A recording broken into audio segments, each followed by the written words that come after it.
And I mean, as I mentioned in the introduction, I mean, oftentimes when we hear the word masculinity nowadays, it starts with the word toxic. I mean, what do you think about how we talk about and how we understand masculinity today?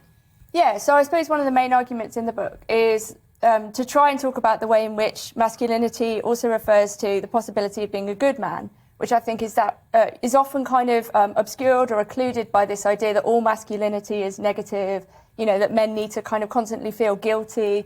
I think if we want to encourage men to be better, and indeed we can all be better, you know, we're all a combination of good and bad, we can all try better to be sort of, you know, good people. And I suppose it's like saying, if we want that to be possible, then we can't condemn men in this kind of blanket way. You know, it makes absolutely no sense to say that all masculinity is toxic, right? So I wanted to resurrect some kind of older ideas of male virtue, of virility, you know, things that are often associated with like kind of a conservative approach. But I don't think what I'm saying is conservative. I think actually in the current context, it's really optimistic.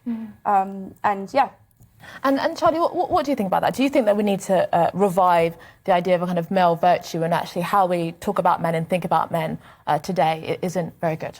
Oh, I absolutely agree. It's not very good. I mean, there's very little space, it feels, in modern commentary on positive masculinity or masculine virtues at all. It's very tough to decide upon what they actually are in the first place because there is so little conversation about it.